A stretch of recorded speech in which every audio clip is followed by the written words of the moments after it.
Depuis que je suis arrivé en sélection, j'entends ça dure depuis des années. Moi, comme je dis toujours, alors celui qui me parle de ça, j'aimerais bien juste qu'on me dise, sur les 5 ou 6 dernières années, un conflit qu'il y a eu entre un joueur de la Botola et un joueur professionnel, par exemple, ou entre 2 joueurs pro, ou peu importe. Moi, depuis que je suis là, je n'ai pas vu un conflit, pas un, que ce soit sur le terrain ou dans la vie du groupe. Je ne me souviens pas un seul problème de ce genre. Donc je ne comprends pas pourquoi les gens ils disent ça. On a déjà assez de problèmes déjà en sélection pour en plus aller en rajouter.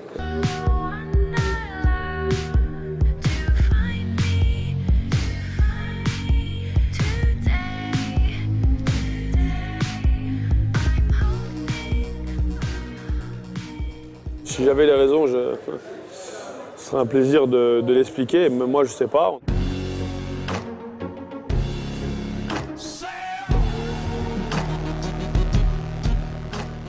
Par rapport à ce genre d'équipe, comme tu as pu citer la Gambie, etc.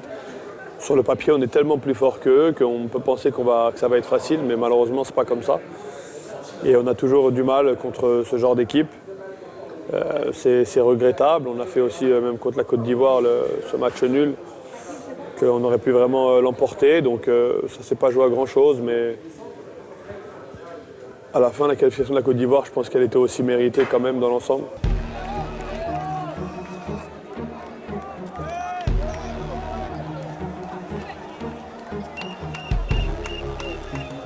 Le football africain, il n'a rien à voir avec le football européen. Ça, c'est simple. Pour moi, j'ai l'impression que c'est 2 sports différents.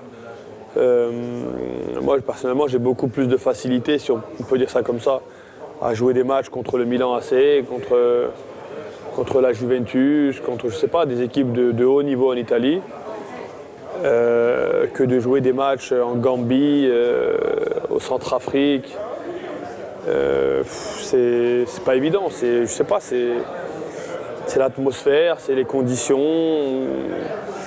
Les 3/4 des joueurs adversaires en plus ils sont pas connus, ils jouent dans des petites équipes, donc c'est normal, pour eux c'est le match de leur vie, donc tu as l'impression qu'ils courent plus vite que toi, qu'ils sautent plus haut, qu'ils ont plus envie, et forcément c'est pas évident.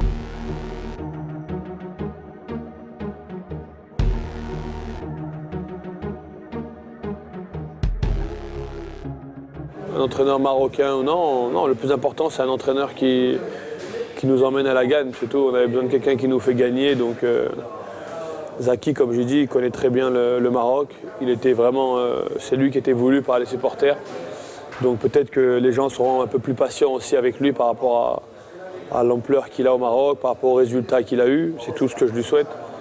Mais moi, honnêtement, qu'il soit brésilien, hollandais, belge, français, du moment que c'est un entraîneur qui nous emmène vers la gagne, moi, honnêtement, j'aurais été content quoi qu'il arrive.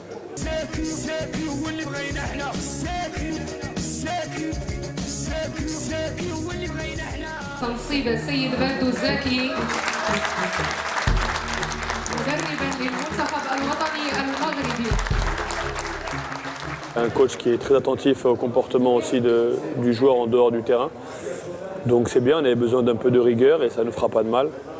Et je pense que tout le monde est satisfait de voir ce coach-là, parce que comme je dis, c'est quelqu'un qui au Maroc avait une forte réputation. On sait qu'il a fait de très grands résultats par le passé, donc forcément, en tout cas moi j'espère qu'il va pouvoir nous emmener vers la victoire, Inch'Allah, pour la Coupe d'Afrique.